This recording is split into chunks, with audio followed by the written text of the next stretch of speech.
अच्छा इंट्रोड्यूस करवाओ अपने आप का। हाँ बता दो। ये 5 बंदों की फैमिली थी और एक दूसरे को बताए बगैर अलग-अलग पॉइंट्स पे ये सारे मारे।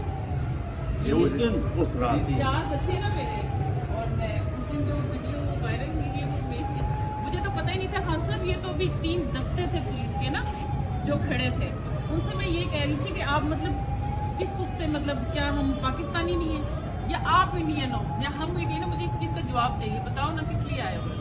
वो कहते हैं हम मजबूर। मैंने कहा तुम्हें रिजल्ट उसका कोई अल्लाह पे भरोसा नहीं है?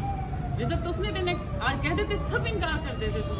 मैंने कहा वो तुमसे इतना प्यार करता है, हमें तुम्हें आमने सामने नहीं चाहते थे खान साहब। तो मैं इसलिए रो रही थी उनसे, मैं कह रही थी कि वो तो ये चाहते ही नहीं थे, आप लोग फिर इस तरह से मतलब कर रहे हो।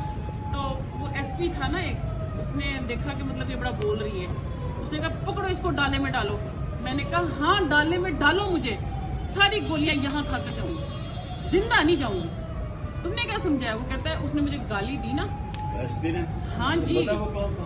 अब मुझे ये पता, अगर पता होता मैं अपने घर वो जाती। खान साहब मैं- मॉल रोड पे था वो एसपी, मॉल रोड पे उसने गाली थी। आपने खान साहब की वीडियो देखी होगी, उनसे पुलिस वालों से जो फाइट कर रही थी ना वो बदला पूरा ले लिया। मैं नहीं छोड़ती होती बदला भी। मैंने उसी वक्त मैंने कहा जो मुझे गाली दी है वो तेरी माँ तेरी बहन बगैरत के बच्चे। उसने कहा ये तो बड़ा बोल रही है, इसको पकड़। फिर मुझे इधर सोटी मारी अच्छी सी ना जरा जोर से। मैंने कहा सोटी से क्या होता है, गोली मारो ना, मारो गोली इधर।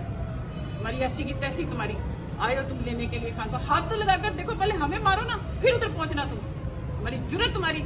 अच्छा जी वो लगे हुए थे उस वक्त, तो मैं मुझे उस वक्त इतना समझ नहीं आ रही थी कि क्या। मुझे ये था कि मैंने कहा आप बेटा भाई हो हमारे, तुम पैदा होते हो, हम दुआएं करती हैं, हम माए हमारे बेटा दे अल्लाह भाई दे। आज तुम इस वर्दी में पहन के हम पे गोलियां चलाने आ गए हो?